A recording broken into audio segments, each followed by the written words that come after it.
That's a big fish. Are you kidding? Oh my God! Big mama came out. This is the biggest fish I've ever killed bowfishing. Sun's out. Buff's out, baby. Good job. What a night. Bigger than a rock. Look, there's a big one. Nice shot, Taylor. Get him, Smitty. Double up, baby. Hey!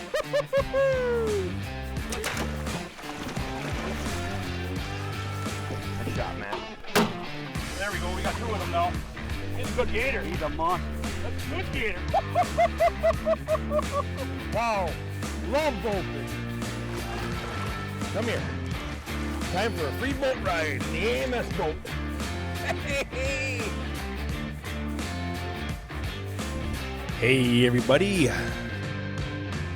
Welcome back to the Bowfishing Buzz, episode 39, Schmitty. I can't believe that. Well, I say that every time, but I can't believe we've recorded Episode that many. 39, yep.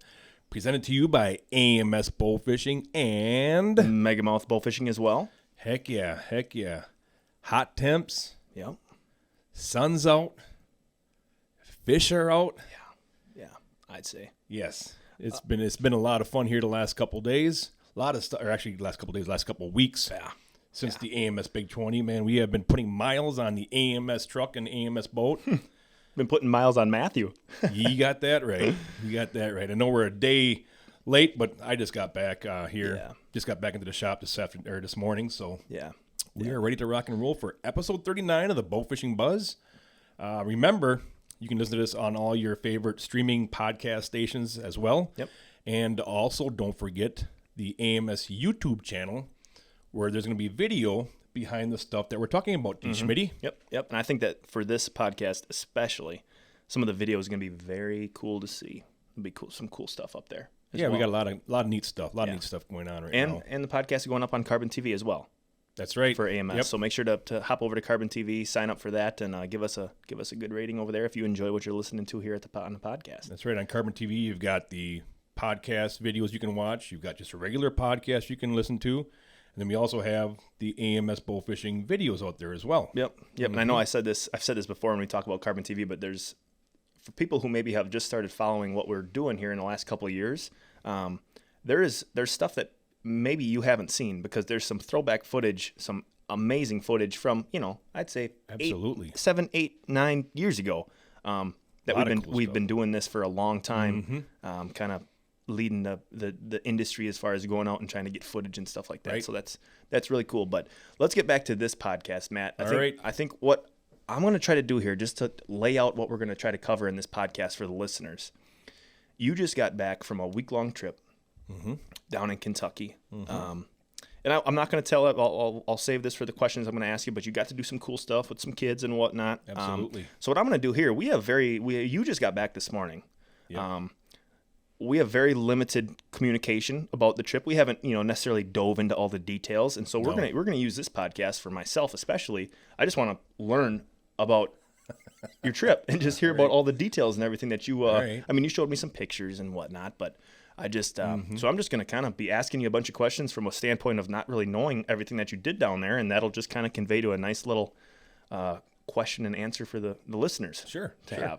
Well, before I think we dive into the Kentucky trip, the weekend before that, Derek, we had the Wisconsin Bowfishing Association.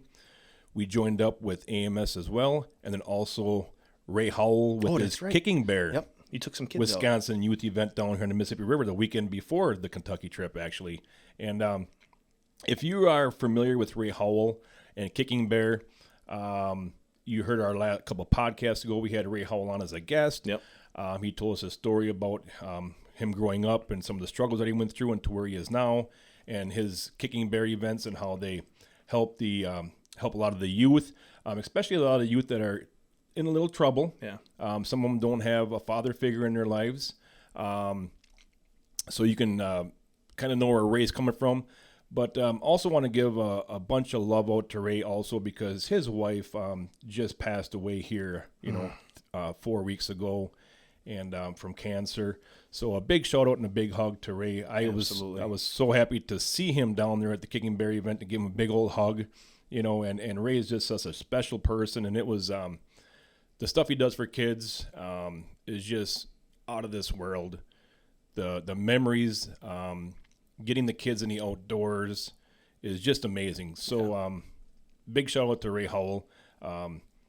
Really cool because this event, is free. And we had, I believe, 12 boats that came down to help take the kids out there. Cool. Yeah, so it was a really nice deal. Austin Seward is a big helper down there also, along with their crew. They had a bunch of hot dogs and brats. Oh, nice. We had a bunch of drinks, some chips and stuff. We had seminars. We had demos down there showing the kids how to shoot the gear, how to work it, safety while you're in the boat, what to do, because a lot of these kids have never even been in a boat. Really? Oh, wow. No. Yeah. And when we were up there practicing with these kids and showing them how to use the equipment, I would ask them, have you ever shot a bow before? And they would like, yeah. But then when you would show them how to shoot it, you could tell they really didn't have a really big background into shooting a bow. Right. They might have held one, might have seen one, but a lot of them I don't think really took those next steps into shooting them and honing in their skills. So these kids are really fresh and really new into this bow fishing thing. And it was down on the Mississippi River. And I can't thank all the boat captains, the Kicking Bear crew that came out to help with this event and take these kids out in the water, because I had a couple kids in the boat. One of the kids, I could tell he was a little scared. He was a little nervous in the boat. And I says, "You all right?" He goes, "I've never been in a boat before." Oh, yeah. He'd never been in a boat before. Sure. Never bowfished before. The other kid in their boat never bowfished before. And it was really cool because they each shot a fish that night. Oh, gosh. We didn't get a lot of fish. That happens. Yep. You don't get a lot of fish, but one shot a gar, and the other kid shot a sucker. Oh, cool. And they were just tickled pink. So it was really cool to get those kids out in the water, to see the smiles when we come back at midnight, to let their parents come and pick the kids up and to show everybody the fish that we got. Sure. It's not a tournament. It's just a bow fishing event to get the youth out there. Sure.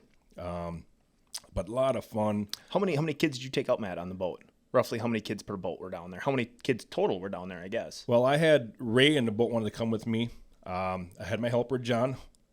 And then my sister came down. I haven't seen my sister in a while. She lives down in the La Crosse area. So she came down That's to cool. visit. And I said, "Hey, Kyle, why don't you jump in the boat with us?" She's never been on the bow fishing at all with me. Yeah. So she came in the boat. So we had 6 people in the boat. And a lot of the other boats had, 2 and then maybe 4 shooters. They had 2 helpers, the boat captain and helper, and then like 4 kids or 3 kids or 5 kids. So can't thank the boat captains enough for coming down to that event and helping out. It means a lot to those kids, because we all started somewhere. Oh, yeah. And I can guarantee you that some of the kids that come out to this event, they're going to get hooked on this. Yep. And in 15 years, they're going to bring a boat there to help take kids out. Mm-hmm. They're going to say, "Man, I remember back when I was a kid." They're going to say that exact same thing to those kids. Maverick Riley is one. I remember when we used to have our youth event on Castle Rock years ago. He came there as a kid. Well, now he's bringing his boat. Really? I did not know. Okay, that's cool. That's cool. He's huge into it now, too. Yeah, he's huge into it. So you know what's going to happen to some of these kids. And like I said, the sooner we can start teaching these kids about bow fishing ethics, goes a long way. Teaching them about how to properly dispose of these fish identification, boat safety is also another thing. We talk about bow fishing ethics, but there's also bow fishing and boat safety. Oh, yeah. Yep.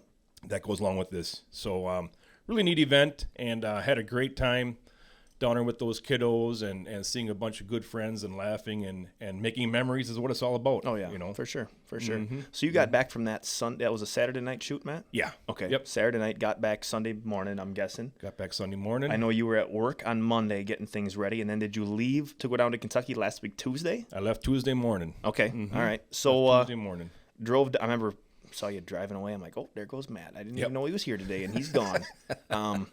So just walk us through. You get down there. Did you actually? I was going to ask you about it. Did you have a bearing go out on the trailer again? Oh my gosh! And I just went through everything when we got back from our big, Kentucky, Tennessee, Missouri trip. Yeah. And I went through everything, and I had another bearing go out. But it was, it's 97 degrees that day when I'm driving down there, and you're putting on 700 miles, and I'm driving 75, 80 miles an hour on the interstate all the way down there. And I got about an hour and a half away. I pulled in and I'm always looking in my mirrors to check that, to see if I can see any smoke coming out, because that's really the only way you can check when you're on the interstate, is looking and see if you can see any smoke coming out your tires, out of your rims back there. And and every time I pull in to get gas, I walk around and I feel my hubs to make sure that they're not hot or nothing like that there. Yep. And this time I pulled into the gas station, I got out and I was like, oh, I could smell something, man. but there's semis and stuff running around. So I started putting the gas, and I went around and started checking my hubs. Got to the other side, and I could see the hub cap was off. Yep. And I could see a bunch of gray around it, and it was smoking. I'm like, oh man. I didn't have to touch that one. It was hot. Wow. So then I had to pull in the back rail of semi-czar and make the changeover. And the spindle was completely shot. It was so heated I couldn't get that nut off of there. Sure. And that's why I always travel with an extra hub and an extra spindle in case something like that happens. Yep. Because you can't always find, spindles and hubs wherever this might happen.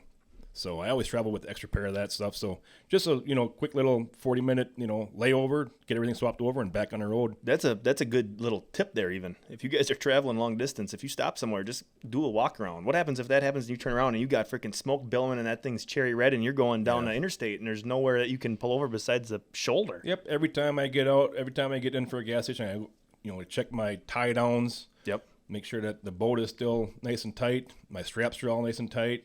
And, of course, we've got tie downs going up to the fan. Make sure those are nice and tight. Sure. Yeah. Just always check that stuff. Just go through it real quick. By the time you come around, your gas is being filled up and you're ready to rock and roll and get back on the road. So. Yeah. Mm-hmm. Cool. All right, so you change a bearing. You get down there. Yep. And did you meet up with Dennis that first day right away? Our good buddy Dennis Redden? He had clients. Oh, okay, gotcha. He had clients he had to take out that day. But that afternoon, I got settled in, and we went below Kentucky Dam. Me, Dennis, and his grandson, Cody. Okay, yep. We went below the dam there, and we got down there around 9 o'clock in the afternoon, 9 o'clock at night, and we were going to run down the river and see if we could find some fish down the river. And we took off from the boat landing, and we didn't even get to the I-24 bridge, and you could see all the fish were just blowing up as we're going down through them. So we shut her down, and there was just school after school after school of silvers. Really? Yeah, it was just crazy. They were just thick across the whole river. It was just crazy.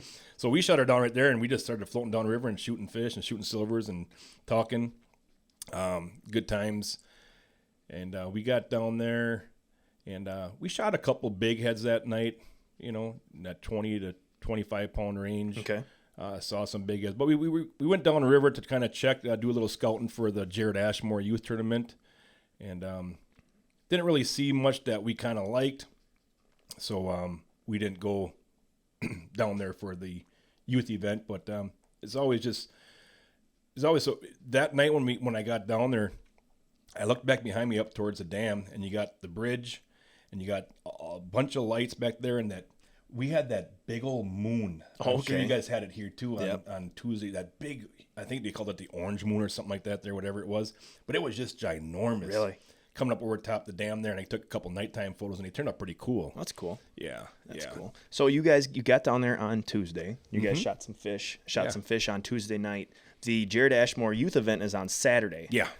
So from Tuesday night, you guys shot fish, and just so everybody knows too, whenever we go on these trips, we don't just go on trips just to go have fun and shoot fish. I mean, it's a blast. Don't get me wrong, but there's always media involved, taking pictures, video, stuff like that, which is a blast to do. But it's not like we just go down there and fill the barrel and don't do anything but shoot fish. Right. So from Tuesday night until say Friday, what was the schedule looking like? Were you majority just trying to find where you guys could shoot the youth event on Saturday night, or what was kind of the goal of those couple of days there? Well, I wanted to do some filming with Dennis's grandson, Cody. Yep.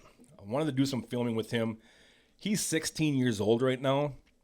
I've been taking him out bowfishing since he was 6 years old. Oh, wow.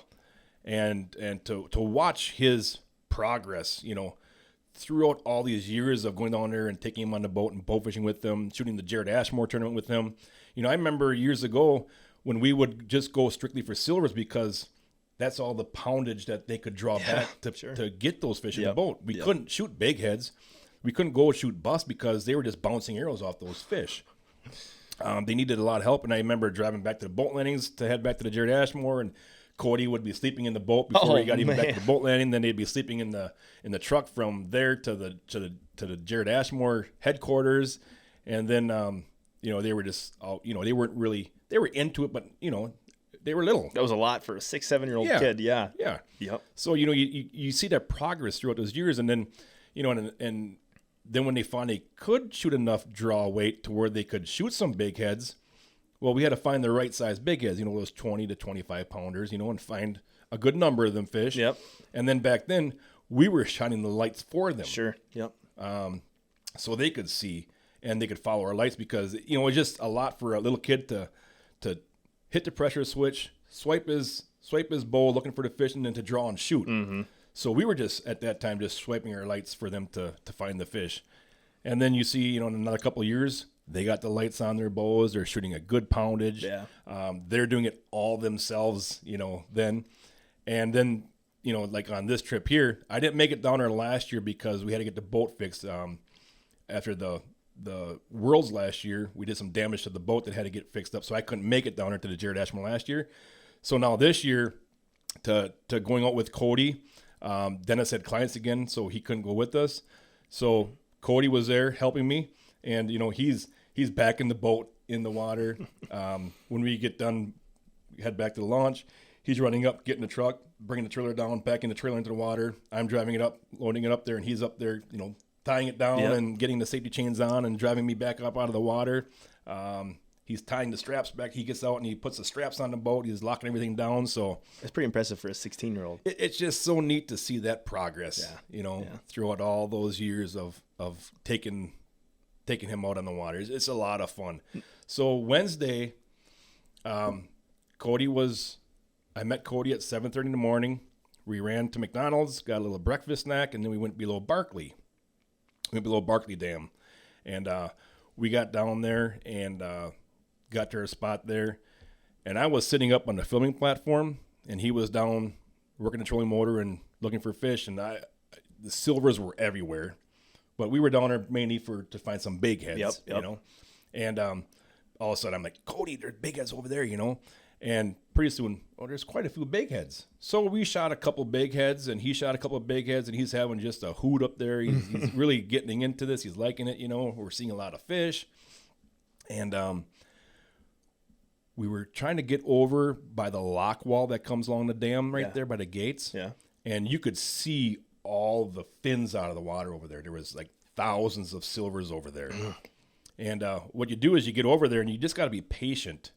You don't want to shoot all the silvers because you got to be patient, because big heads, they don't like a lot of that noise and distraction. So if you're patient enough and just wait, you'll get a chance at a good big head. But as soon as we started getting over there, the horn went off, the whistle went off. Oh, jeez. Which means that there's a barge that's going to be locking through. Yep. And what they do is they suck water in and out as they're doing that. So what happens is it creates a big turbulence of water right there. So when that whistle goes off, you have to get away from there. You have to get so many feet away from that area. Mm-hmm. So we start getting away from there, and the water starts churning up and coming up underneath there, and the silver is just jumping out of the water crazy. But no, we had a good time. He shot a couple, 20, 25 pound big heads right there in that area. And then, of course, more boats started coming in and going up into the corner. So we never went up into that corner. But we decided to kind of go over to the generators on the other side where the boils are a little bit. Yep. And we got over there, and we got close to the boils over there. And now when I say boils, I'm talking about the water that's being pumped up through the generators on one side. You have your gates, and then you have your generators, which are underwater. Mm-hmm. And there's how many generators over there? I don't exactly know, 6 or so. I'm guessing 5 or 6 or something like that. I don't exactly know. But what that does is that water boils up from the bottom, and it creates a lot of turbulence. And when that water comes rushing up to the surface, those fish get caught in that, and it kind of brings them up to the surface. Yep. Whether they like it or not. But it's weird because you'll have a pocket of boiling water and then a bunch of strong current. And you'll see, when we got over there, you could see just a whole bunch of, fins sticking out of the water. And we're looking at these fish, and I'm like, Cody, these are all bigheads. Oh my gosh. How many are in when a boil comes up? How many are you seeing at once? Well, when a boil comes up, you can see about 6 or 7. But if you look behind the boil, past the boil, behind it to where it's not boiling, you'll see a whole line of like 20 or so bigheads that are just stacked up and swimming against the current right there. So we sat up there, and we shot some pretty good bigheads. I think our biggest was 41 pounds. Oh my gosh, really? Yeah, okay. Yep. And Cody was having a blast. But now when you get over to the boils, you really got to be careful. Yeah. As soon as you put the boat in from that boat launch, you got to have your life jacket on. Yep. And I saw a couple of boats that didn't have life jackets on, but they have a big sign right there that says life jackets must be worn from here up to the dam. Yep. And, the boils aren't always for everybody. You got to be careful over there. You don't want to get in trouble because that water, can do some funny things over there. So that's actually one of the first times that since I've been going down that I actually went over to there and was shooting fish. Sure. We just stayed on the outside of the boils to where we could look into the boils, but away from them. And there's a lot of fish there, a lot of action right there, a lot of big heads. And it's just, I just like to go there and just watch and look at that stuff. Yeah, that's cool. But no, Cody was having just a good time down there. And then we ran downriver, took a couple pictures of the fish, and had to do a little moon pie video down there. I can only imagine. I had to have Cody in the video with me when we did the moon pie video down there. Of course. Did he eat a moon pie in the video? He ate a moon pie in the video. All right. There we go. Yes, he did. There we go. Yes, he did. Mm-hmm. So not to mention, we're talking about Cody kind of growing up in front of our eyes here. You've been shooting with him for a decade. Mm-hmm. He's doing all this stuff. Not to mention, he's a cold-blooded killer when it comes to shooting fish too. I mean, he's holding his own with anybody shooting fish. Absolutely. So when you guys are, and I think I know the answer to this, but you guys are shooting all these big heads. Is this an area that you're thinking like, oh boy, could this be a spot that we shoot the Jarred Ashmore, or do those dams just get pounded during the tournament? Yeah. No. We knew that there's going to be a pile of boats down there. Yeah. And you can shoot some big heads down there at nighttime. You can shoot fish down there at nighttime. But with all the amount of noise and commotion and stuff going on down there, we just wanted to get away from that, get away from all the boats. So we knew going into that we probably weren't going to shoot below the dams. So you're just going there to shoot some fish footage, pictures, have a little bit of warm-up fun time shooting. Yeah, and this is Wednesday when it's not so busy down there, you know. Sure. There was, like I said, there was like 3 boats down there shooting. So that afternoon, it was hot down there. It was like 97 degrees down in there. I remember being here and thinking, oh my God, it's hot out. And I remember thinking, oh, Matt's on the water in those dams. There's no wind down there. There's no wind down there. It's like sitting in an oven. Oh, I was thinking, man, I feel bad for Matt. It's got to be hot down there. So we shot a pretty good tub of big heads. Ran down river, took pictures of them, looked for some big heads down river. Didn't really see nothing but silvers and a bunch of small little buffs. So then we decided to load the boat up, and we decided to go to the lakes and try to shoot some daytime grassies. But of course, I had to take them to Fast Eddie's down there, and we got a big old pizza. Oh, yummy. For lunch down there. And then we put in on the lake and ran across to some of the bays and tried to film him shooting some grassies. He shot 2 grassies down there. It's really weird because the grassies aren't really that big anymore down there, it seems like. I think the ones we shot were 20 pounds maybe. Okay. But they're skinny. They don't have those big old grassy bellies on there because there's not a lot of grass down there.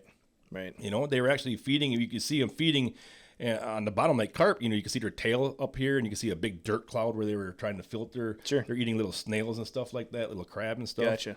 Little shells and stuff. But we shot some grass carp down there, and then I jump out of the boat and I try to take a bunch of cool pictures of Cody lifting his grassy out of the water and just getting a bunch of cool pictures for possible catalog and stuff like that. So we spent a good hour and a half doing a bunch of that type of stuff as well. Right. I just thought about this. You've been shooting this Jarred Ashmore tournament, which I don't know if you guys don't know what that is. It's a tournament for kids. Yeah. You got your boat captains taking kids out and they weigh in just like it's a normal tournament, but it's for the youth. What is the age cutoff? how old, is Cody getting to a point where he's not gonna be able to shoot that anymore? He's got a couple more years left. Does he? Okay. Yeah. Okay. Got And a there's couple more like years. age brackets, Yes. correct? Yep. Okay. Gotcha. I was just curious about that, if he's getting close there or what the deal is. Yep. Okay. Yep. All right. So that was Wednesday, correct? You guys did all that on a Wednesday. Yep. So did you shoot fish Wednesday night? We went out scouting Wednesday night. Scouting. Okay. Gotcha. We went out scouting Wednesday night. Didn't shoot any fish. Saw fish. We didn't shoot any fish. Oh, I take that back. Cody did shoot one fish. We could kind of see what it weighed. Okay. Sure. Yep. So we took him out and did that. We were out in the water till 2:00 in the morning. Positive vibes from this spot? Not really. No. Okay. Not really. A lot of fish, but just not the right size that we were after. Gotcha. Not the right size. So then, what is it now? It was Wednesday night. Wednesday night into Thursday. Yeah. So Thursday, we had plans for Dennis and I to go out and try to shoot some fish that night, and we went out and started shooting some big heads, and as the night went on, it was just it got crazy. And this was Thursday night then. This was Thursday night. Okay. Yeah. What? Yeah, it was Thursday night. Yep. Okay, gotcha. So what makes you say that it started getting crazy? I've been going down there since 2009, and I've been fortunate enough to meet Dennis on my first trip ever down there for the Campbell's Outdoors Challenge, Bowfishing Challenge years ago. Yep. And I met him. He took us out bowfishing, Cindy and Jeff. And I've been fortunate enough to have Dennis kind of take me under the wing a little bit. Sure. Yep. And to mentor me a little bit on my bowfishing journeys, which is really kind of odd because we're 11 hours apart from each other. Right. You know? So I've been very fortunate to have Dennis kind of mentor me on the bowfishing down there, the style of bowfishing down there, shooting the biggest down there. And it took quite a few years for Dennis to start trusting me. Oh yeah, yeah, and stuff like that on a lot of stuff where he would teach me and show me stuff, and I can't thank him enough for all that because I've learned so much, and I've had so much fun down there and shot a lot of big fish down there with Dennis. It seems like every time we're together, something good happens, and that night, Derek, it was no different. All right, walk us through it. We had a lot of fun. We were on the water. We were on the water, all night long. And we were shooting big heads and stuff like that there, and all of a sudden, Dennis, just like anything, you're swiping your AMS Spec Ops light, and there's a fish, and you shoot it, and I think I got a good one here, I think I got a good one on right here. And this is a fish that Dennis shot. Yeah. Okay. Yep. I think I got a good one here. Did you see it when he was swiping? I did not see it. No, gotcha. I did not see it. Nope. So and those bacons got a lot of power. They go right to the bottom. They don't like the light. They get down to the bottom there. They know that they're kind of in a little bit of trouble once that AMS anchor enters their body. Oh God, there ain't no getting out of that. No. So you get that fish up to the boat, and Dennis looks at me. He goes, holy cow! He says that it was huge. Really? So bigger than what he initially thought when he shot. Yeah. It. Okay. Yep. Okay. It was really cool because it had a really big hump on its back, like it got hit a little bit with a prop or something. Oh, really? And you see fish like that once in a while. Yep. And we shot buffs like that here in Wisconsin, where you can tell that they've been propped a little bit, right, right. And they get a little deformed and stuff. They look kind of weird, But Dennis, it's not his biggest one that he's ever shot, but it was a 76 pounds. Oh my gosh! Oh my goodness! Yeah. Wow! Yep. Wow! Yep.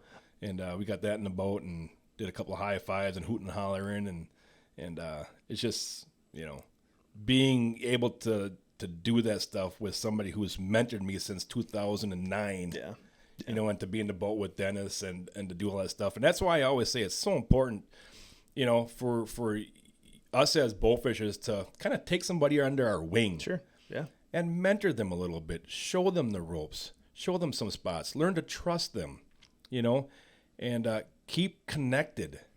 Like I said, Dennis and I are 11 hours apart, and we keep connected all the time. Right. We're always calling each other, seeing what's going on, how's it going, what's going on during deer hunting season, bow hunting season, bow fishing, how's your guiding doing. So it's always important to do that, kind of like that's how I kind of feel like with Cody. I would love for Cody to come up here and to join us sometime when we go out and shoot some carp up here, Yeah. Because they don't really have a lot of carp down there. It's weird. They don't have a lot of common carp down there. They do, but they're just not the size that we have here. Sure. And I would like for Cody to come up here and experience that. So yeah, Dennis got his big old giant 76 pounder in the boat, and it was just, really cool. Yeah. Really awesome. So I got two things off that, Matt, that I want to ask you. First off, I guess just two things that I noticed thinking about in my head as you're talking there. You said is how cool it is that Dennis took you under his wing. You said it was 2009. Yeah. Is when you first met him. Yep. Like, that's actually crazy to think. He's down there, a local. You're someone from Wisconsin. Okay? I mean, he's using AMS gear, but just to have that develop into what it is today, right? That takes a lot of trust on his end. It did. Yeah, it does. And you said it took Absolutely. a couple of years, but you know how, you're always iffy who you're sharing your information with. You don't want them going and blabbing, and pretty soon your honey hole's full of boats, and you're thinking, well, I'm never telling that person anything again. Exactly. And to have someone that's, like you said, 11 hours away to build that relationship, that's really cool. And the second thing is, Matt, I just want you to explain to me, because I think when people think of nighttime shooting fish, they're thinking about generators running, big lights. Just dive a little deeper in depth of how you guys are shining with your Spec Ops lights, these big heads. Yeah. Just kind of explain to someone who maybe has never heard of a big head, or they don't know how to go and shoot them at night. Just what are you guys doing? Yeah. It's no different than the very first time Dennis took me out. We went out there on the river, and back then we didn't have the Spec Ops lights back then. Yep. So what Dennis did is he put a battery up on the deck between his legs there. Yeah.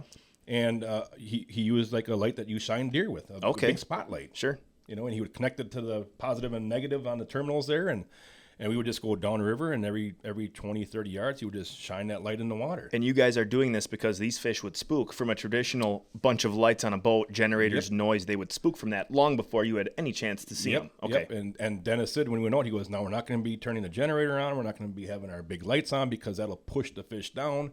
So we're going to use a spotlight to shine the water, and you shoot. When you see one of my spotlight, I'll hold it there, and then you shoot." Sure. Yep. Yep. Okay. So, and fast forward to now, of course, we got the AMS Spec Ops, light, which mounts above your retriever, and it's got a pressure switch. You can put it wherever you want, and you just kind of same thing. You go down 20 yards or so, and you just shine your light in the water, and sometimes there's a fish there, and a lot of times there's nothing there. Right. Yep.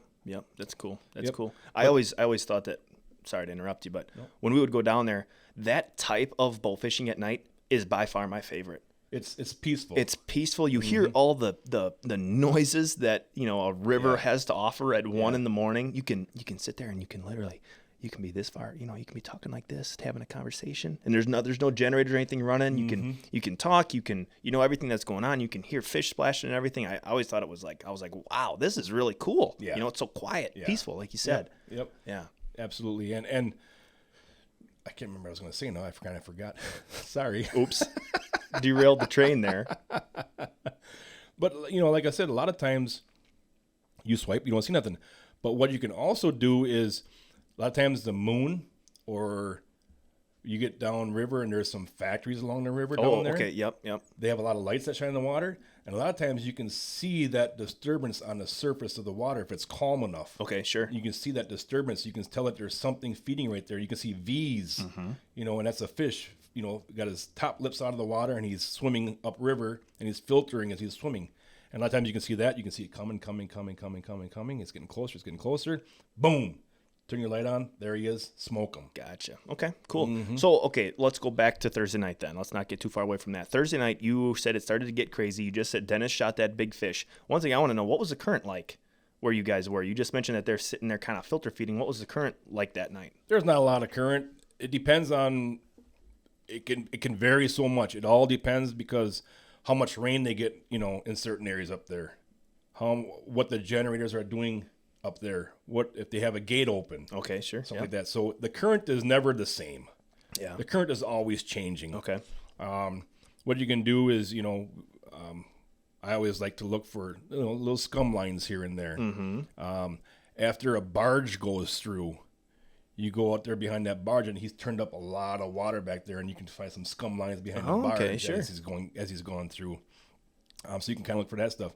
But the currents vary, a lot down there. It's never, you can't always say, oh, we're gonna go down there and it's gonna be calm. It could be a lot of current.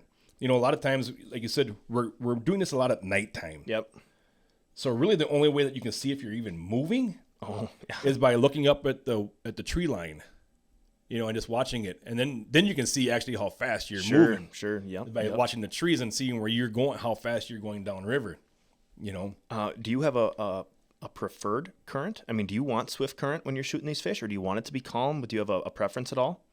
I've shot them in all. Okay, gotcha. I've shot them in all. Okay. I've shot them in dirty water, clear water, a lot of debris in the water, clear water, no currents. It's just a matter of putting in the time to finding those fish. Sure. Finding those locations for those fish.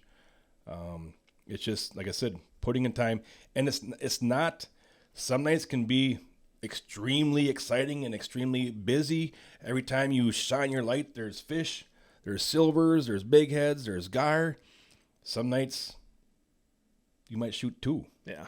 2 or 3. Yeah. Yeah. So it's not, it's definitely a lot more laid back than going out like here in Wisconsin and going on the Mississippi River and turning your lights on and running around looking for common carp. Right. You got the fan running in the background. The fan running or your airboat or your trolling motor, and you got your big lights on, your generators are running and stuff. It's a lot more laid back. It's not as fast paced. Sure. Yeah.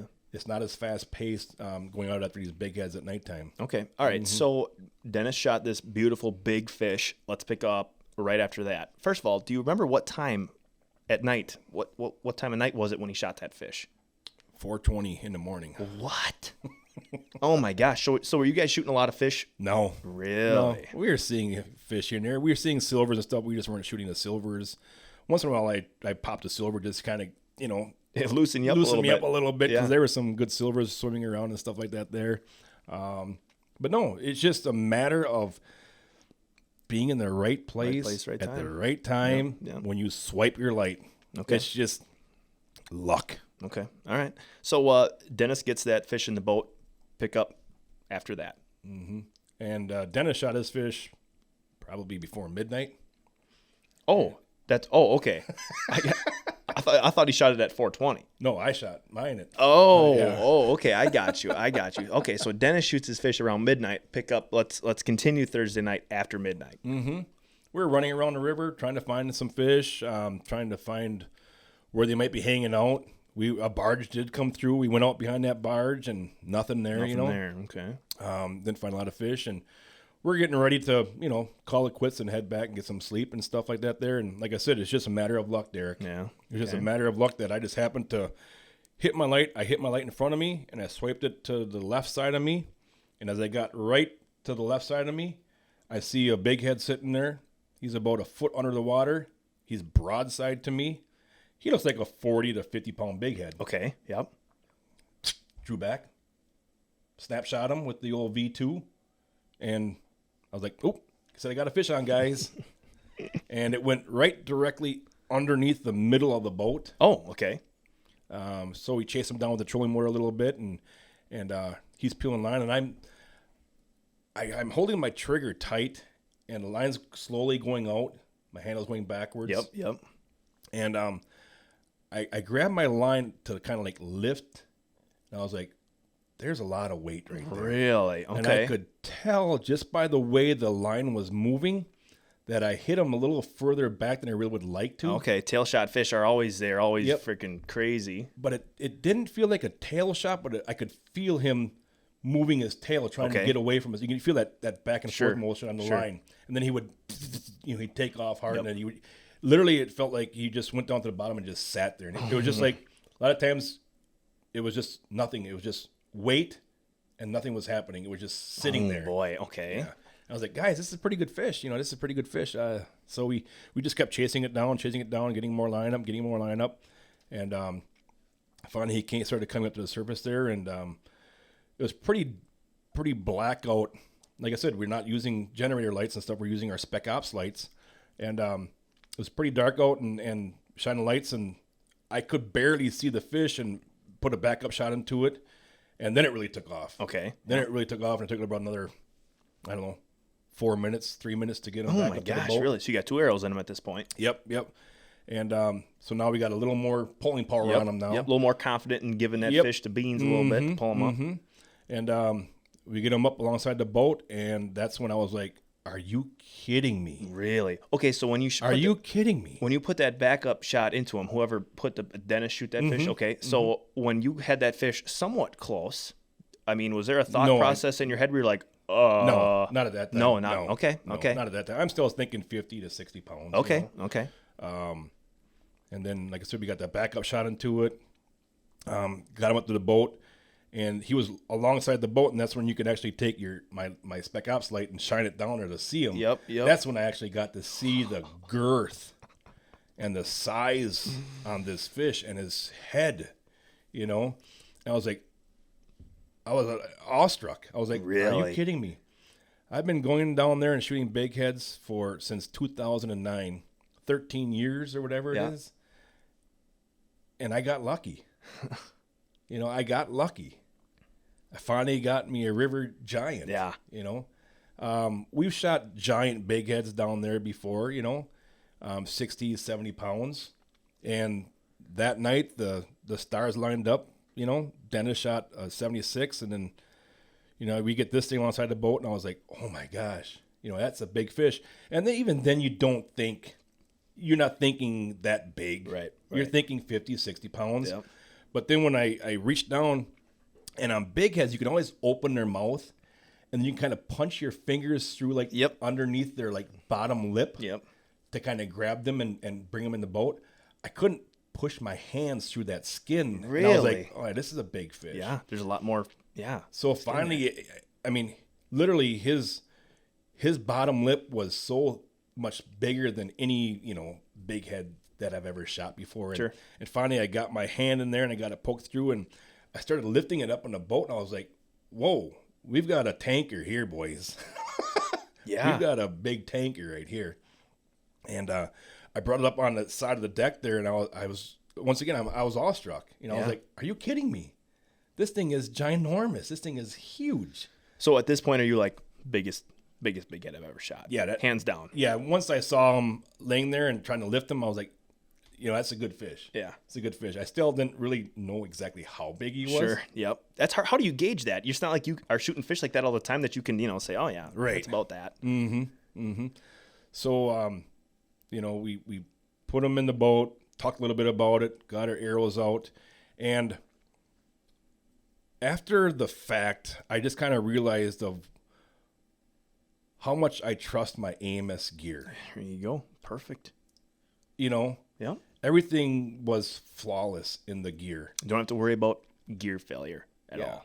Yeah. It was just unbelievable because, you know, the Hooligan V2 and you know, just snapshot, because you have split seconds to decide. You're swiping that light, and all of a sudden you see a fish.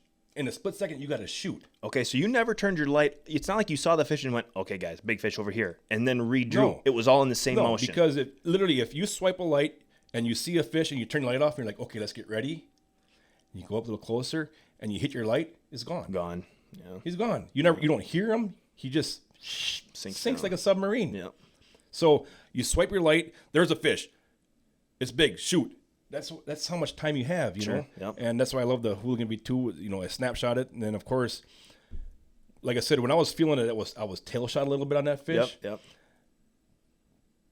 Now I know why they call him the anchor. The old AMS Anchor FX I was using that night. Okay. And it held that fish, you know? A lot of times you can feel a point starting to tear and pull a little bit. Yeah. I never felt that. Felt solid the whole time. Solid the whole time. That's solid awesome. the whole time. Yep. So we get the fish in the boat, and I was like, the old AMS gear came through on this one, you know? I'd say. Yeah. On a fish of that caliber. So then we're like, all right, we got to weigh this fish. We got to weigh this fish. So it was kind of funny. So I get the scale in that bottom lip there, and I put it on there, and the fish is inside the barrel now. Yep. Okay. So where I'm standing, I just can't lift the fish and weigh it. Yeah, I'm not ain't tall no 35-pounder that you can lift up. I'm not tall enough. Yep. So I get the scale on there, and I start lifting so I could stand up on the deck. Oh, yep, okay. To lift it. And half the fish is still in there, and my scale is reading 40 pounds. Oh, boy. That had to have you thinking, my goodness. Oh, my goodness. So now I got to step up onto my step and then get up onto the deck so I can raise it high enough to get a weight on that there, you know. And So I stand up there, and Dennis is looking. He's recording with my camera, with my cell phone there, and it came out at like 82.4, 82.2 pounds. 82 pounds. Yeah. 82 pounds. Yeah. Good Lord. That's crazy. And like I said, you just get lucky. Bowfishing for big heads is all luck. What happens if I want to swipe my light in that matter of 5 seconds? Sure. And you said it was right. If you're facing this way, it was to your far left. It was off to my left. 90 degree off to your left. Yep. What happens if you stop your light 2 feet short? Right. Yep, absolutely. You're going right past the 82 pound fish. But what's neat about the Spec Ops is it's got a wide light. Yeah. Okay. So you have your center main light, but then you have that big ring. Sure. So as you're swiping, I'm never looking at my direct beam of my light. Yeah. I'm looking at the outer cone. Sure. An outer cone of light, because when I start swiping, if I'm not looking to my outer cone, I'm going to miss a fish that could sink. Sure. So I'm always looking at my outer cone of my light. And as you're coming across, all of a sudden you start seeing tail, and all of a sudden you start seeing fish. And that's why I like the Spec Ops, because it has a lot of different variations of lumens also on the Spec Ops, which is nice because, like I said, these fish are light sensitive. They don't like to be shined, and then turn your light off and then go up there and get them again. They get shined, they're sinking, and they sink in a hurry. You'd be surprised at how fast a fish of that size can sink and disappear in a matter of seconds. Yeah. All right. So I got this Spec Ops light here open, Matt. I'm just curious, of the 5 different variations that you can have on the Spec Ops. We've got 1,000 lumens, 350, 150, 50, and 3 lumens. Do you know which setting you had it on? I actually started out the night on full 1,000. Full 1,000, turbo mode. But as I was swiping, I was scaring fish that were just outside of my main beam. Yep, okay. I was scaring fish. So then I cranked it down to 150. You did all the way down to 150. Just a little bit of light so I could see something on there. And then throughout the night, as it got darker and darker, and we were on darker banks, I did pop it up to 350. 350. Gotcha. Mm-hmm. That's cool. That variation, who knows, if you shine 1,000 lumens at that fish without having that availability of changing it down a little bit, maybe he spooks the second he gets shined. Right. If you're blinding him with 1,000 lumens, there's definitely situations where you want as much light as you can, and the 1,000 lumens is spectacular. Yep. But in a situation like that, having that little bit of a decrease in light, I think that could have helped you big time. Yep. And another thing that makes a big difference, Derek, as far as changing your lumens, is sometimes you go on the rivers, like the Ohio down there, and it could be really muddy. Oh, okay, sure, yeah. Where that light isn't penetrating a long ways down to the water, then I'm running 1,000. I'm running turbo mode on there. Sure. And that's what's so cool about the Spec Ops is you can adjust those lumens on there. Yeah. And with there's a little button on the top of the light there that you can just change those little settings to, and it worked out really awesome on this year trip, because this time when I was down there, they didn't have a lot of rain, and the rivers were clear. Sure. So that allowed me to turn that lumens down so I wasn't spooking fish as bad. Okay, so you shot that fish Thursday night. Yep. Was the rest of the day, was Friday then, you taking pictures with it, using it as taking pictures and whatnot? Did you do much normal fishing Friday during the day? I slept. Did you? Okay. Well deserved, probably. Yeah. Actually, we like I said, we shot this fish at 4:20 in the morning. By the time we get back to landing and back home, it's 7 o'clock or whatever, 7:30. And we just got back to Dennis's mobile home there, his trailer home there on the lake, and a big storm was coming in. So we just got a couple of pictures of the fish before that storm came in. We had a lot of high winds and a lot of rain. It rained really hard for an hour and a half or so. So I ran and got some ice, put the fish on ice so we could get pictures later on that afternoon with that fish. Sure. Mm-hmm. That's funny. Friday, it must have been Friday. Jeff was texting me, Jeff, one of the owners here at AMS. He was texting me about some stuff to do at the shop about this week. And he goes, "Oh, by the way, Matt shot a big one." And I'm thinking, oh boy, that only gets said when it's an absolute tank. And I'm like, oh God. And then I snapped you. I said, well, what the heck did you do? How big is it? I remember reading that text and going, okay, this is gonna be a world-class fish. This is gonna be a big old fish. So yeah, that was cool. Did I send you a picture of it? No, I asked you, and I think the first thing you said was, "Don't say nothing." Don't say nothing. And I don't think you sent a picture, but then I think later in the day maybe or on Saturday you sent it, and it just looked ridiculous. I know the first thing that I thought when you sent me a picture, it looked like someone shoved a basketball down that fish's throat, and it was sitting right before, its tail kind of narrows out towards the back of the tail, right in that paunch. It looked like someone either shoved a basketball or shoved an air compressor into that fish and blew it up. Pumped it up. It looked ridiculous. It looked so tight there. Yeah. I mean, that just was, I'd never seen a fish like that before. And here's the funny part about fish, really big fish is it's hard to make them look big. Yeah, you can't hold them. You can't hold them. You can shoot a 35, 40-pound fish, and you can make them look nice because you can hold that fish. You can get the right angles of that fish. You can get his full back. You can kind of tilt that fish so you get his whole back instead of him backwards so his back is leaning against your body. You can't do that with these fish. We actually took a rope with a hook and got it as tight as we could on the side of the boat to where his head was up by the catwalk on the boat. Yep. And even then his tail was dragging. I was going to say, it's probably dragging on the ground. Yeah. Wow. Because you just can't hold those fish. It's just that 80 pounds of dead weight. Yeah. You can't hold them, like I said, in your hands and get that back so you can see the back, tilted towards the camera. So it's actually, you're holding that fish that's laying into your chest. Yep. That's why actually a lot of times you see big fish like that, they are hung like that. They're suspended and you're just kind of next to them taking the picture because you can't hold 82 pounds like you would a 30-pound fish. Right. Yep. Okay. So Friday. It was pretty awesome. Oh yeah, you're gonna remember that night forever. Absolutely. And I wish so bad that I could have brought that fish back here and kept them on ice and brought them back here to show you guys because pictures just don't do that fish justice. Sure. Until you actually lay eyes on that fish and go, good grief. Right. That's odd looking. It's a freak. Yeah. It's a freak of a fish. I was just trying to think when you sent me those pictures initially, I remember I thought to myself, what's the biggest bighead that I have seen? And I'm guessing, the couple times I've been down there with you, I'm guessing the biggest fish was maybe around 40 pounds. We never shot a big tank at all. And I'm thinking to myself, this fish is twice the size of any fish I've ever seen in my life, in person.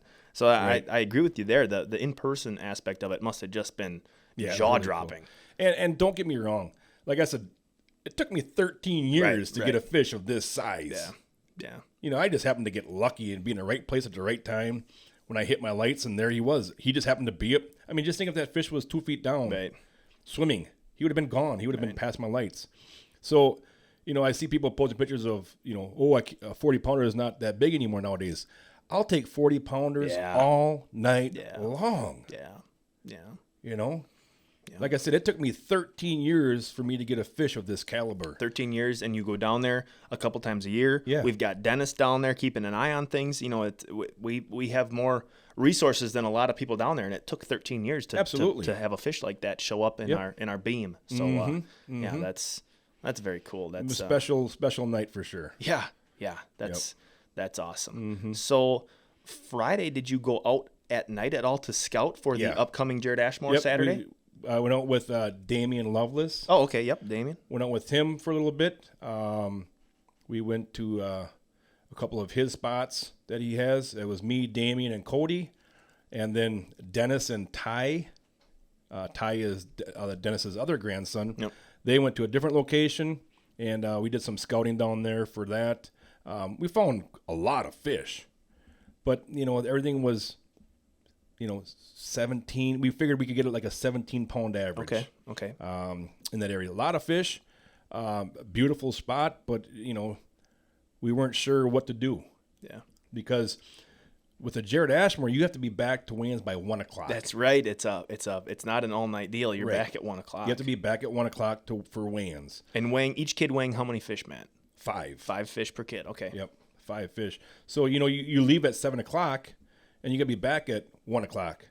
So you can't make you just don't do long runs. I mean, it's, so we did the best we could. And we did some scouting, like I said, Friday night, and we figured we could get like a 17-pound average, and that's without going below the dams because there's going to be a lot of boat traffic down there and a lot of people close proximities, and we just wanted to get away from that. So we decided to just go away from there and go to the lakes. Okay, gotcha. All right, so Saturday, tournament day. You showed up there. What time did the festivities start there at the Jarred Ashmore? You could get there around 3 o'clock in the afternoon. Okay. 3 o'clock we got there. Took me a while we had to get that bearing changed. So we got that changed again. Wait, some more work. You didn't have another one didn't go out on you? Yeah. What the heck? Holy cow. Wow. Okay. Yep. So I had to get a bearing changed on Friday morning. Get that all changed over.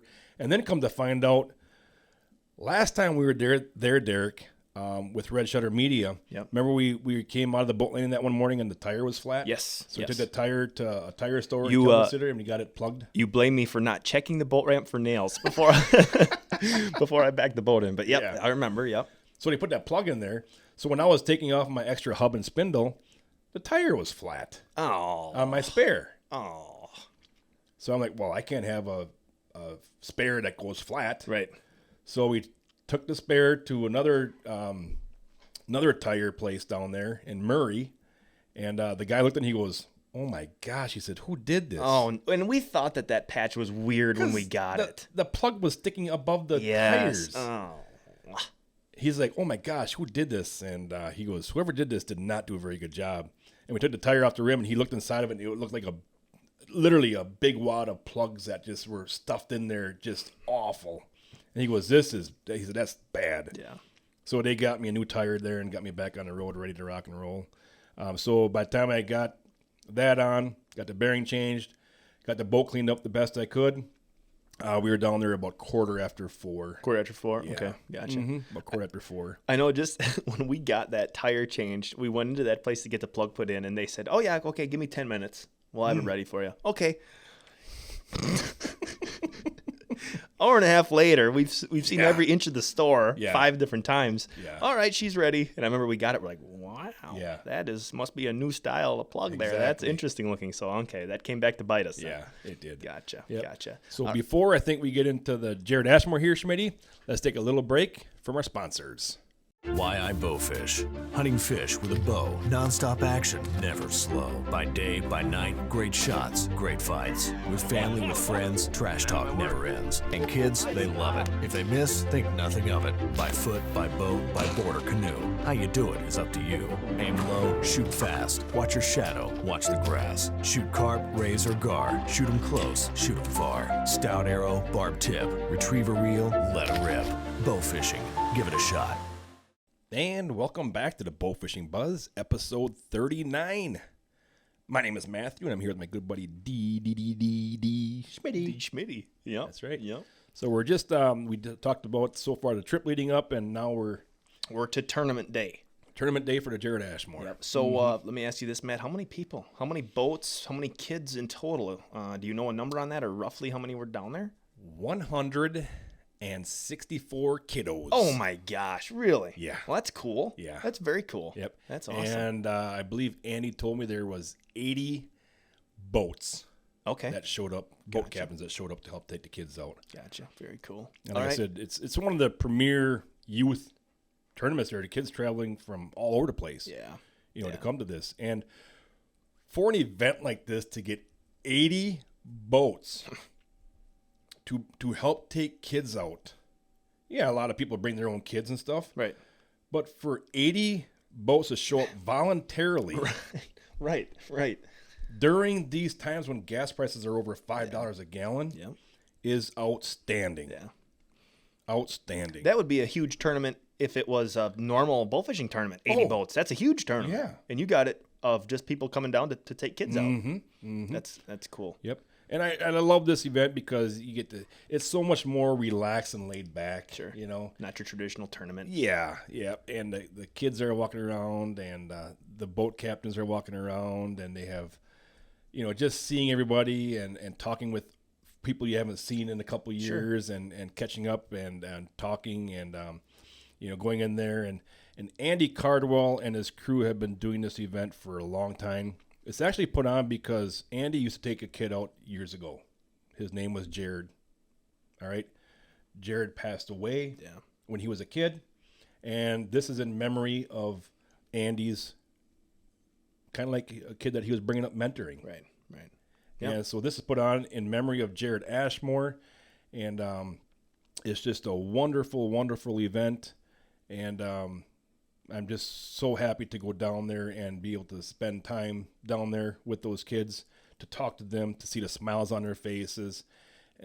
Tons and tons of prizes. Bicycles. Oh, really? Targets, bows, hats, stickers, arrows, just bow cases, just, apparel. pigeon I saw flingers. we were throwing apparel and whatnot off the boat and stuff. Yeah, and that's a great thing, we always go down there and we take a big old tote full of AMS swag, and we get the kids out there, and we're throwing up, I got Cody and Ty up on the deck throwing shirts and hoo-rags. And then it was kind of funny because I looked up on the boat, and here I see Ty up there. He's got the old cart mask on. Oh, he put it on voluntarily? He's got the Really? old cart mask Oh, on. that's cool. Flinging T-shirts and swag. And then I had to go in the car and get a couple banana, Rama moon pies. I was just going to ask you if you threw any moon pies at any kids. We did. We threw some out there because, bananas are bad luck in boats. Oh, that's You don't right, want to yes. have a banana in a boat. Yep. It's just bad luck. But I tell you what, banana moon pies are different. Oh, they because are. I've had a lot of luck with banana moon pies. I think you were throwing all those bananas out to those kids, so then they'd take it to their boat and they'd have bad luck. No. I actually threw that one as high as I could in the air, and I said, whoever catches this one's going to have good luck tonight. Oh, yeah? Yeah. I bet you there was just a pile. I didn't hear back. I didn't hear back from them, so it must not have been good luck. Oh, man. Dang. Yep. All right, so you guys are throwing out all this stuff. Great event. Good venue there. What time could you guys leave? We left a little before 7, like 6:50 it was. Okay, gotcha. How, and you're shooting with, who was on the boat? You, Cody, Ty, And Dennis. and Dennis. Okay, Yep. 4 on the boat. How long of a run did you make to get to your spot? It probably took us about an hour. Hour away? Yeah. Okay. Okay. About an hour away. Yep. And then we got on the water there, and fish were not like they were on Friday night. Okay. They had gone just a little bit deeper than what we wanted, a little bit harder to see them. Sure. The night before, they were pushed up eating in the pea gravel and stuff like that a little bit. And the night of the tournament, they were a little bit deeper, about a foot deeper. Made it a little bit harder to see them. All you could really see was their backs as they were swimming away from you. But the kids shot a lot. We shot not a lot of fish, but we shot fish. Ty did an awesome job, and Cody both did an awesome job. We shot some buffs. Came back, and then of course, you got to figure out. Okay, we got to leave at. We have to get back to the boat ramp at midnight. Yeah. To make it back By 1 o'clock. up there by 1 o'clock. Yeah. Yep. So you're always watching your clocks, and it was funny because the mayflies hatched the night before. Oh, were hatching. really? Yeah. And you would go by a tree, and literally they would just be Rain all down over the place. Yeah. It'd be all over the place. That's actually funny you say that. We were here. Last week, was that last weekend? Had to be last weekend. They were thick. Really? Just coming back to the dock from normal fishing. Yeah. You had to put your sunglasses on, and you couldn't open your mouth. Oh my gosh. They were crazy. Wow. That's interesting that they were doing the same thing here as they were down in Kentucky. That's weird, but yeah, they were thick as heck. It was crazy. So all right, so you guys load up. Did Cody and Ty both get their 5 fish? Oh yeah. Okay. Yep. Absolutely. And then what we do is we'll put like hooks in one of the kids' fish. We know who shot what fish. Sure, gotcha. And then once we get back there, same thing. You're getting in line. You're culling your fish. You're weighing your biggest ones and getting up to weigh-ins. And they have 2 weigh-ins up there. Like I said, each kid weighs his 5 heaviest fish. Then you can also weigh for a small fish award as well. You got the different age brackets. And once we weighed our fishing, we parked the boat and we went back down there, and I did a lot of filming, other boats coming through, weighing in fish. And remember now, this is taking place by now like at 2 in the morning, 2:30 in the morning, and the boats are coming through, and the kids are putting their fish in the buckets and they're weighing them and stuff. And it's really neat because these kids are, they're excited. Oh, yeah. They're coming through, and this is a big deal for the kids. Oh, yeah. They're coming to weigh-ins, and there's people standing all over the place. This huge crowd, and these kids are coming up like, this is neat. This is a real deal, man. Yeah. We're just like dad or pops, right, doing their big tournaments. In the big tournaments. So it's really cool to see that. It's a great event. And then, of course, once weigh-ins are done, everybody goes into the pavilions, and that's where they do their awards. And they just, I think Ty ended up, I don't know where he ended up placing in the tournament, but Ty ended up, his 5 fish weighed 108 pounds. Okay. And Cody's was 64 pounds. Definitely, we've had a lot better nights, but it's just about, Sure. getting those kids on the water and having a good time. They had those kids. Actually, Ty and Cody were more into winning that tournament years ago than they are right now. Really? They're so much more laid back. They're laughing. They're giggling. I tried to get them to do some interviews, and they couldn't stop laughing, and they were just having a good old time. They didn't care how big their fish were, if they were going to win or not. They just were having a good time. Sure. That's what it's all about. Yeah, they were just having a good time. That's very cool. That's I gotta bring up. You showed me the video this morning, Matt, of a kid weighing some fish in. Oh yeah, and he's up there weighing in. Matt showed me this video. He's got a big old smile on his face, and his buddies in the boat were putting their fish in the barrel, and then it was time for him to weigh the fish in. And he goes down and he grabs I don't know what kind of fish it was, silver. Grabs a silver out of the barrel, and as he gets it kind of close to his face, all of a sudden, he starts gagging. He had to turn away. I thought I was going to catch him doing the old upheave right there on the camera. I was like, oh boy, this poor kid is going to go toss his cookies. He maybe wasn't used to that smell, but he looked like he was having fun. But you showed me that. I'm like, oh man. Yeah. But I mean, kids were walking away with a prize. Some, like I said, bicycles, just fishing poles. I mean, just a huge event. Yeah. And like I said, a big hats off to Andy Cardwell and his whole crew down there that helped put this on. Yeah. I was looking at those couple guys that were weighing those fish there, and I just was hats off to you guys because they would hold the bucket up on the side of the boat there. Oh, and those kids were bringing those fish out of the barrels, and they were just getting slopped, and they were just getting drenched. They were in the what do you call that? The splash zone. Splash zone, big time. Except they were in the I don't know if slime zone. Slime zone. Oh yeah, they were so. Those guys were doing just a ton of work there, and the gals that were writing down the records because, these kids come in, they tell us your name, your age bracket, and then they enter all that stuff in the systems there. So I know when I was down there filming Ty and Cody actually probably 4 or 5 years ago with you. At the end of the night, they do all the awards and everything, and I remember Andy got up there and said, "All right, is there any kids out there who don't have a prize?" And there'd be a couple kids who didn't. They didn't win their age bracket, or they didn't get a shirt that was thrown out or whatever. And a couple of kids would go up there, and he made sure every kid went home with something to remember that tournament by. And I remember seeing that and thinking, that's pretty cool. That's enough. I mean, those kids are going to go home and they're going to show mom and dad or whoever, grandpa, grandma, kids at school, look what I got. Look what I got at this tournament. I shot a bowfishing tournament, and I got a T-shirt and an arrow or whatever. I remember thinking, that's cool. Yep. That's cool. Actually, we AMS here donated an American Hooligan kit. And the kid that won it was actually standing right next to me. Oh, really? And he come back and he goes, I'm going to keep this. I bet you would. Yeah. He was all jacked up. That's cool. That's cool. That's cool. No, but good times. And like I said, if you've never gone to, any youth events, in fact, this weekend in Oklahoma, Randy Woodward has been putting on the World's Youth Bowfishing Championship for years.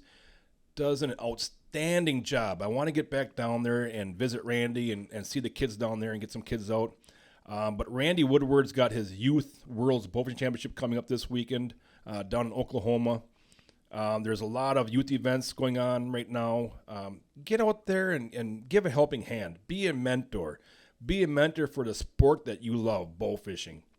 And you might, have a long-lasting relationship with some of these kids. Right.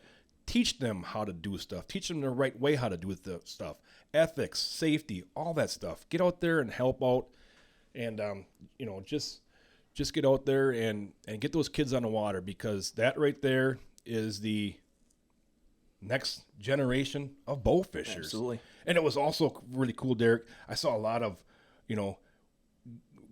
women gals that were coming through in a lot of these boats. that were bow fishing. And a lot of them looked like they really knew what the heck they were doing. Yeah. They were grabbing them fish out of them tubs and throwing them in the barrels there, and they knew what they were doing. Yeah. That's awesome. You do that for, Love you know, that. have them start 3 years ago, and they've been doing it for 3 years in a row. Yeah, they're going to be able to, they know exactly what's got to go down there. Absolutely. That's cool. That's cool. All right, so tournament night, Matt, you guys had a great time there. Was Sunday pretty much a drive back to Wisconsin day? No, Sunday was get my head squared back around. Oh, really? Okay. Yeah. Not much it's sleep just- there for a couple no, days. well, we got down there Tuesday, and now it was Sunday morning, and I sat in I got a motel room, and I just kind of chill out there. I went down and looked at the rivers below the dams there, and I didn't see much action going on there. I was by myself. Dennis had clients coming in from Vermont. Sure. So I just kind of chilled out a little bit on Sunday. And it was weird because right next to me was this big, beautiful steakhouse. I was going to go there and get something to eat. Yeah.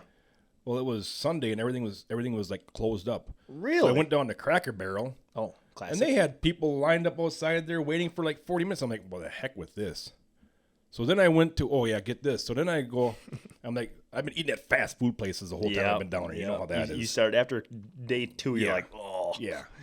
So I thought, well, I'll go down to Dairy Queen, get something to eat in Dairy Queen in the Calvert City there. So I go down, I order number 5, and I guess they give me one of them mint flurries or whatever. Yummy. Whatever it is. So I'm sitting back by my table, and I'm waiting this like 20 minutes. I'm like, well, what the heck? So I go up there, and I says, I didn't get my food yet. She goes, well, there's no orders back there. Oh, no. So they forgot my order. Oh. So I said, heck with it. I said, give me my money back. I'm going to go somewhere else. Yep. So then I went to McDonald's, and I told them the meal I wanted. I says, no pickles. I hate pickles on burgers. It just grosses me out when I bite into it. I hear the crunch of a pickle. Here there was 3 big pickles on that thing. I'm like, can't anybody get anything right? Bad experiences. You went to 4 different places. Tried to go to 4 different places. Yeah, it was funny. But no, Sunday was just get back in the mode, and then I left Monday morning at 5 in the morning. I left and started heading back to Wisconsin. Gotcha. Yep. Cool. Good to be back. Yeah. I was gone for Father's Day. I didn't get to see my dad on Father's Day, but I called him and wished him a happy Father's Day, and then my daughters called me and wished me happy birthday or that's happy nice. Father's Day, and then the wife, called me. So it's a little tough being away for Father's Day, like that. But I had a lot of fun. A lot of fun for sure. That's good. That's good. All right. So now you're back here. We'll try to get back on the old podcast schedule Tuesdays if we can. Yep. Try to maintain that for a while. I think we can do a quote and a product highlight, Matt. We can wrap this puppy up. Let's do her. All right. So I'm changing up the quote thing. You're not going to guess who these people are, so I'm just going to tell you who it is. Well, don't tell me. Let me try to guess first. You're going to try to guess who says these quotes? Yeah. What the heck? All right. What the heck? All right. So this one, you showed me some footage this morning of you running down the river. The boat was on plane. You said you're going 42 miles an hour, and the footage just looks beautiful. So that's what inspired this quote. All Okay. right. So here's the quote. All right. I go to nature to be soothed and healed and to have my senses put back together. First, guess who that is. I don't think you have a chance. And then we'll try to, can relate it to the sport of bowfishing. Fred Bear. No. John Burroughs, who was an American conservationist all the way back in the 1850s. I know him. Do you? Yeah. Sure. He plays he played a vital role in America having public ground. Actually, was So his deal. Repeat that. What he said again. I go to nature to be soothed and healed, and to have my senses put back together. Gotcha. How could you relate that to even the individual trip, the trip that you were just on? How could you relate that to bowfishing? Related to bowfishing. Yeah. A lot of one thing that I really like to do when I get down there in Kentucky is to go to Kentucky Lake. Yeah. And just put the boat on the water and go for a ride. Okay. I don't even have to go bow fishing. Sure. Just because it puts my mind at ease. I'm driving around there, and it's just so big and beautiful, and the back bays are so big, and it just puts your mind at ease, and it brings you back to nature. Yeah. And it just puts everything at ease. It's peaceful, clears your mind. So I don't even need to go out there and shoot fish. Just go for a boat ride. So a lot of times I'll just go below the dams there and I'll just go for a boat ride downriver. Yeah. And just cruise along, and just See the sights. just to see the sights and stuff like that there. And everybody has that where they live. You have lakes, you have rivers, you've got flowages. Another thing that I can think about in a situation in that quote right there is, bow hunting. Yeah, oh yeah. That's one of my favorite places to go to get away from stuff and unwind and just get back into nature. Yeah. Yeah. Sitting in a tree stand. Yeah. All alone. Yep. It's just quiet, peaceful. So that's one way I can get back to relating to that quote, I guess. See, and just to put it, when I read that, I remember the first time we went down there, Matt, and I think you usually try to do this.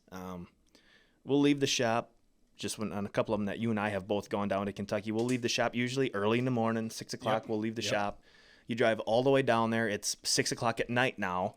The whole day before, you're getting everything ready. You're getting a list of all the pictures and the product videos and the videos, everything you want to get done. You drive down there. You deal with driving down there. If you got to get a hotel, you're checking all this stuff and just getting ready for the trip. And then a lot of times that same night that we get down there, we'll go out. Right.